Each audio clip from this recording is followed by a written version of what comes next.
This is CGTN, China Global Television Network.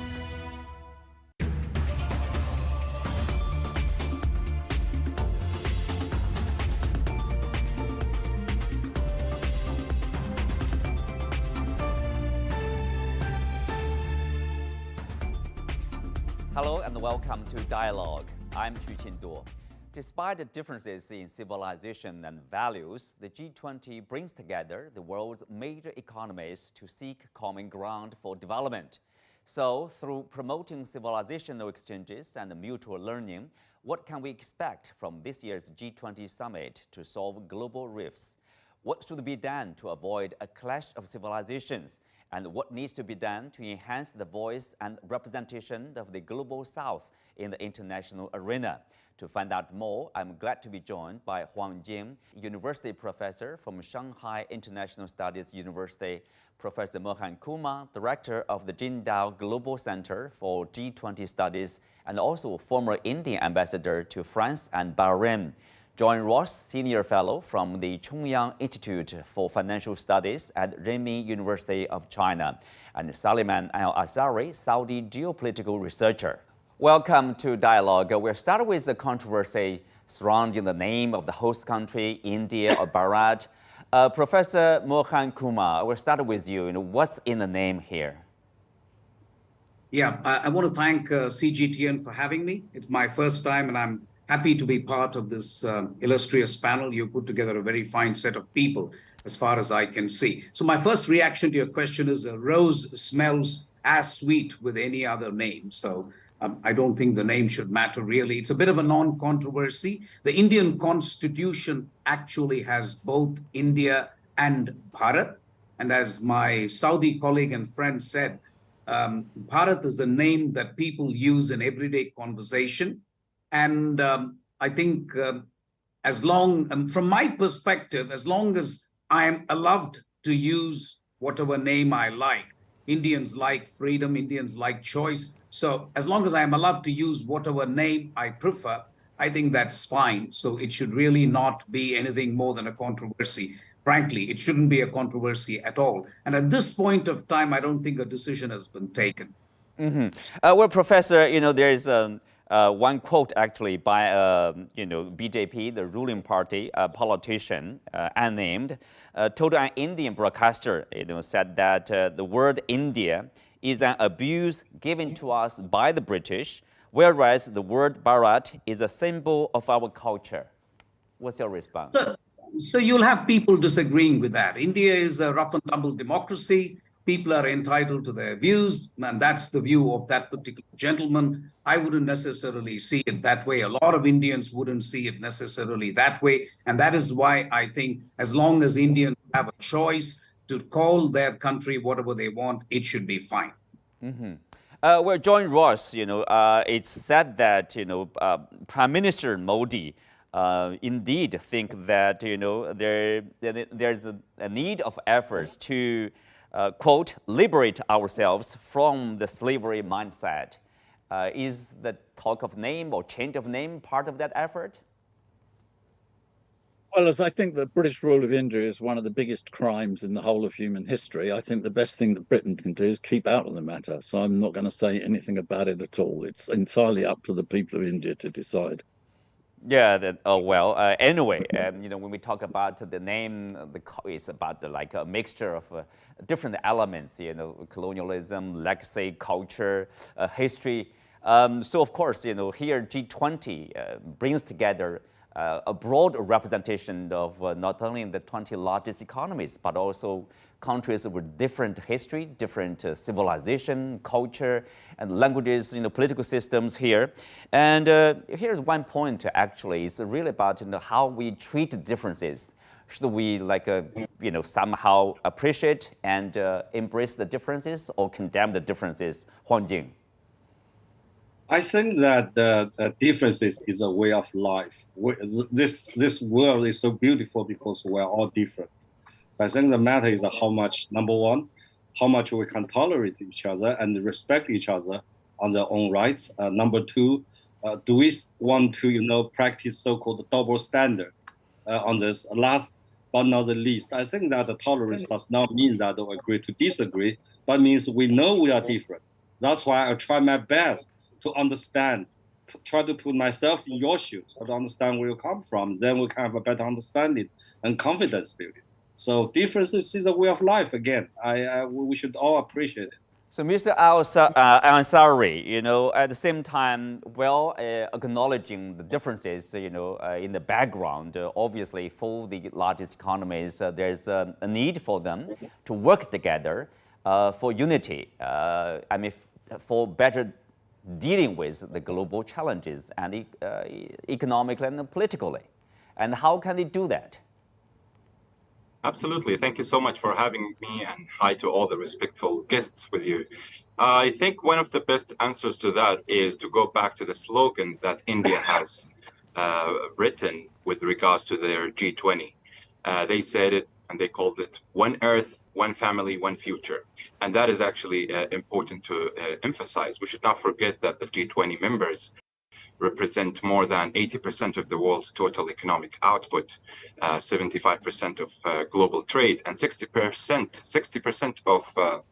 of the Earth population. So I think the responsibility on these countries are humongous, and I think we really need to work together to take the world to a better place rather than just being in constant conflict with each other.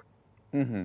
Well, speak of the cultural exchanges and differences and the attitudes to treat the differences, Huang Jing. If you look at China and India, India, the hosting country of G20, if you look at the long history of exchanges between the two countries, you see there's a lot in common. There's a lot of learning from each other. There's a similarity in terms of the Chinese side, putting forward the initiative, a global civilization initiative.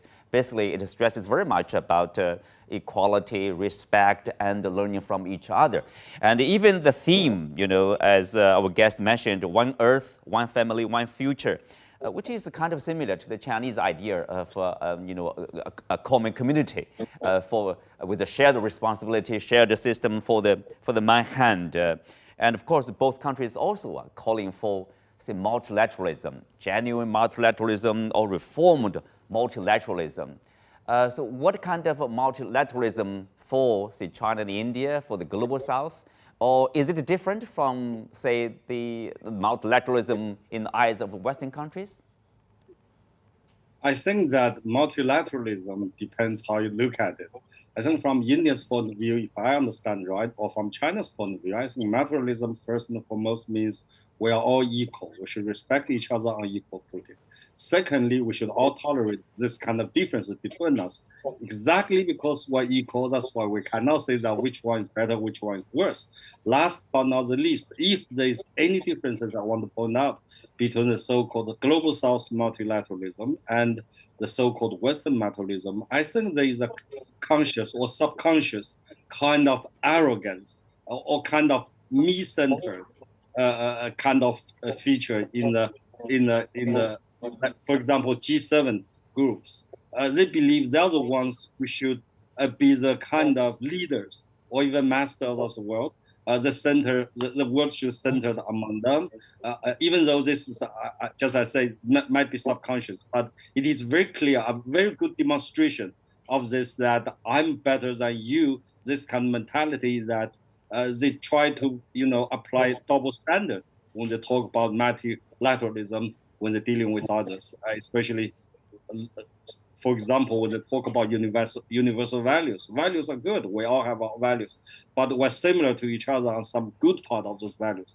But the problem is that, the double standard or hypocrisy was kind of applied when they try to use this kind of multilateral approach or the values to judge on each other.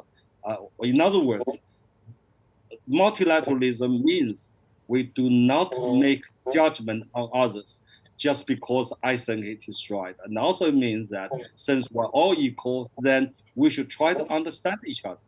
That is, we are fundamentally not different. In other words, there are differences in degrees. I agree, but they should not be. And there is not difference in kind in our human beings, because we all live in the same village. We're all the same species. John, how do you see, people would say, the global civilization initiative by the Chinese side is a response to the theory of clash of civilization, which stresses the differences of different civilization, and ultimately that kind of difference will lead to a clash. Well, I don't think it's a response to it. I think it's developed from more fundamental things, but nevertheless, it clearly counterposes itself to such a conception. I mean, the fundamental point that made by Xi Jinping is that as it is the differences between countries, actually, strange enough, or it's very clear to an economist, which are very beneficial. I mean, if you take my own country, one of the most delightful things I've seen in my life is in 1950, go back to the 1950s, it was a very grey country. We ate the same food on the same day of the week. We had no cultures. Now it's become a much more interesting place to be because we've got huge numbers of cultures which are there. And sometimes you have a little bit of a culture shock. I know in the 1950s, people said, well, we don't know about this curry. And now curry is more popular than fish and chips in Britain. That's the way things go. And I think that's the same for other countries. The decisive thing is that what countries get voluntarily from other people. If you take my country, right, every country in the world teaches the mathematics of Newton. Every country in the world teaches the theory of evolution of Darwin. Every country in the world likes Shakespeare. They like that. We learn things from India. We learn things from China. We things from other countries. What they don't want is they don't want visits from gunships, which is the types of things that my country used to engage in. They don't want unilateral economic sanctions. They want to have the freedom to decide what they want to learn from other countries. And they'll find out, as President Xi Jinping said, if they do that, their own society will be greatly enriched by the things which it learns from other countries. So, of course, this is counterposed to the clash of civilizations, but it wasn't developed to oppose such a stupid theory, but it was put forward for more fundamental reasons. But of course, it opposes this theory. Professor Mohan Kumar, you were nodding your heads while John Ross is speaking. So you do agree with, the idea like, different civilization. There are differences, but we should respect the differences and learn from each other, and then enhance ourselves. No, I was nodding vigorously to what John was saying. If I can call you John, please call me Mohan. I absolutely agree with him. India is an interesting place because I come from the South, and people in the South are so different from people in Delhi. We eat rice, they eat wheat. We are vegetarians by and large. They eat meat, and I think it's diversity that really makes the nation of India strong. And I suspect what John says is absolutely true. When I teach children or students in my school or in the university, I basically tell them, can you accept a view that is not yours? Can you look at views that are not yours, consider them from all aspects, and then come to a reasoned judgment about what your views are? And that's what we say is critical thinking. And that's the only thing you can teach kids these days, because everything else is bound to be either on the net or bound to be irrelevant. So I think that the only other thing I want to say, I also agree with my colleague from Saudi Arabia, by the way, he's absolutely right as well. But what I do want to say, though, on multilateralism is you're right that China and India have a similar perspective. Having said that, China already has a seat in the high table. You're already a permanent member of the Security Council. We are not. So for us, reformed multilateralism means something different from your multilateralism. What we want to say, or what we mean when we say reformed multilateralism, is that countries which don't have a seat on the high table must have a voice. So that is the difference, I would say. But otherwise, I completely agree with my co-panelists. If you don't embrace differences, it's very hard to manage them. Mm-hmm. And then get into all sorts of controversies and arguments about me versus you, me versus you. You get into identity issues within countries, between countries. So that's not such a good thing. So while we can say these things are good, I don't want to be a pessimist, and no diplomat should be a pessimist in any case, but the fact of the matter is the world is on the cusp of fragmentation, frankly. I don't see too much of unity of purpose and so on. So I don't believe you should apportion blame. So I wouldn't blame the West in its entirety, frankly. I think you have to look at the different actors, how they perform, how they act, and then see how in each circumstance we can try and figure out a solution. If you get into the trap of the West is bad, the East is better, then you get into the same problem of how it becomes more difficult to solve issues. So I would avoid labeling people, but I would very much say that I agree with my two other colleagues and also our Chinese colleague who spoke earlier about embracing differences. He's right. I think the key is, can countries come together at a time like this? Because whether it is public health, whether it is cybersecurity, whether it is climate change, it is impossible for a country to do anything about it, regardless of whether it is United States, China, India. It's not possible for any single country to do anything meaningful. So how do we come together, setting aside the differences? Some people want to say something on Ukraine, others don't want to say something on Ukraine. Some people want the debt of lower income countries to be forgiven, some others don't. If you take sustainable development goals, the latest Global Sustainable Development Report of the United Nations makes terrible reading. Half the world has been left behind. The world is off course. So what can the G20 do in these circumstances? That really is the existential question facing all of us today. How to set aside differences, come together, and work for the larger good.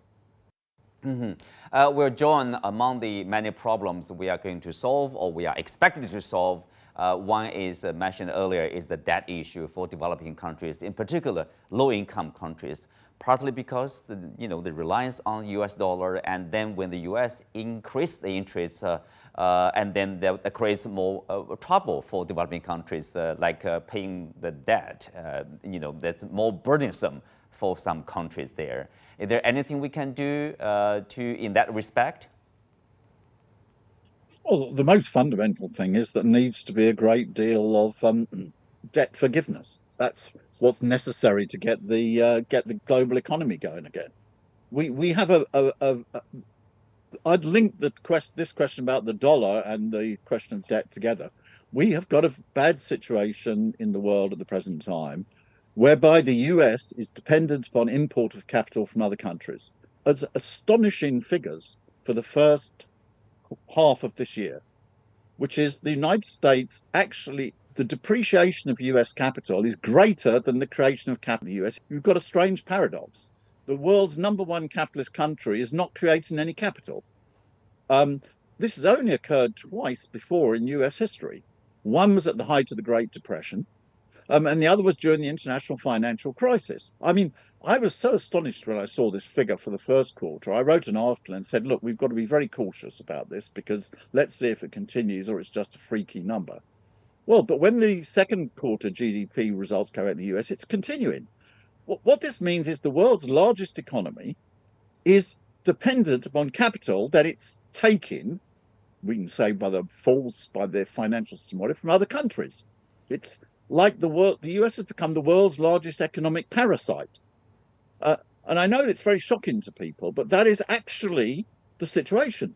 And this is intolerable, a situation whereby it is still almost the highest per capita GDP in the world, apart from a few tiny little countries, that the world's largest economy with the highest per capita GDP is being run by taking capital from other countries. This is an impossible situation to continue. And that's what's behind the indebtedness. What should be happening, the traditional thing should be, of course, that the high income economies are able to export capital and undertake investment in the less developing countries. But at the present time, the less developed countries are subsidizing the United States. This is an extraordinary situation. And that's what creates the debt. And if we're going to get this system going again, we're going to have debt forgiveness for these less developed countries as part of a reorganization, hopefully a consensual one. I look forward to seeing what President Biden says. Sometimes I'm afraid there's been more talk than action, but I hope he will say something good. What we need is a peaceful reorganization of this international system. Professor Mohan Kumar here, speak of the debt issue, speak of the debt issue in particular associated with this less developed countries. It's important to have their voice heard. In that respect, we see the strong endorsement of the G20 membership of African Union from the US, from China, from India. India is working hard to include the African Union. In that respect, how important is it to have African Union as an independent member of G20 here? I think it's terribly important to have the African Union, no question about it, because a number of those countries are actually seriously indebted. I just want to say that the G20 has done a lot of good work on reforming the multilateral development banks. And an Indian ex-finance secretary, N.K. Singh, have produced a roadmap for capital adequacy frameworks for these multilateral development banks. That's an excellent document. I just happened to read it last night. The second part of the report will be produced in October. They talk of massive recapitalization of the IMF and the World Bank. So I think it is extremely important what John says about debt forgiveness.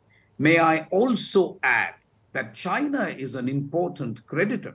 Let's not, get away from that. You have loaned a lot of money to low-income countries, and I think China's participation, China's cooperation will be very, very important in getting a consensus paragraph on the debt forgiveness issue. I think the G20 has done a good job by talking about debt service suspension initiative. They're talking about a common debt framework. And if they can also succeed in endorsing some of the roadmap recommendations for reforming the multilateral development banks, and if China can chip in with whatever it can, then I think for me, that would have been the most important, because you will recall that India had a Voice of the Global South Summit in January 2023 with a virtual participation of 125 countries. I must tell you that the three most important things they talked about was debt and debt relief, second, food security, and third, climate change. Those were very, very important priorities outlined by the countries of the Global South. So one litmus test for me to determine whether the G20 is successful would be how it handles the debt issue. And as John says, I also look forward to the final outcome document on 10th of September.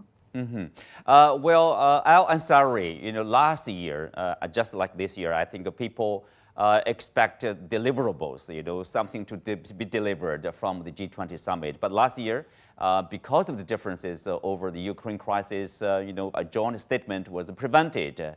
What about this year? For European countries, for example, and Western countries in general, their a preferable topic or their priority is really about the Ukraine crisis. But for the countries from the global south, let's say, their concern is really about the development and the climate change, food crisis, for example.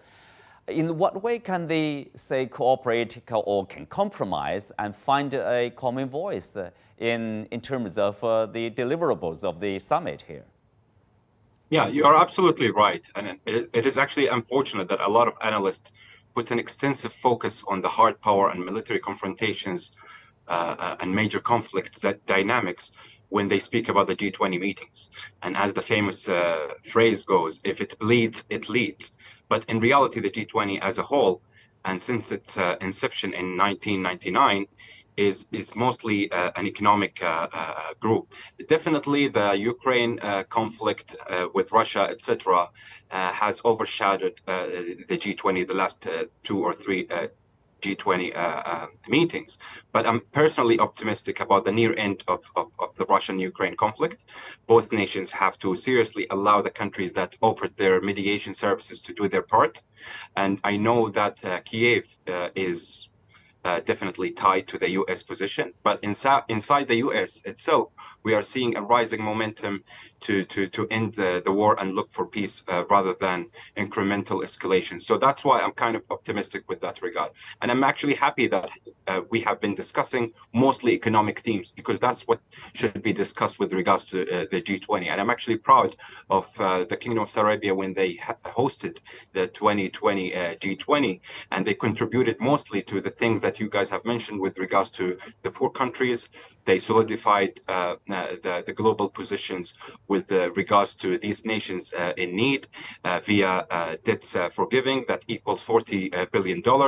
And also the IMF, a couple of days ago, they stated that Saudi Arabia had the fastest growing economy among the G20 nations and the lowest unemployment rate in history. And one of the things that the IMF mentioned was debunking the latest reports about criticism of Aramco CO2 emissions, and it praised Aramco for taking green considerations. So seriously, we see a lot of areas of cooperation that we can deal with our G20 friends, because this will show that we are serious in focusing a lot on our domestic affairs, focusing a lot on bettering the lives of the people we have, focusing a lot on respecting each other, and not to be in a position where we impose our moral codes to upon others, because that's not going to work, and it's not going to be the major thing that will work in the near future, specifically because we are seeing multilateralism to be taking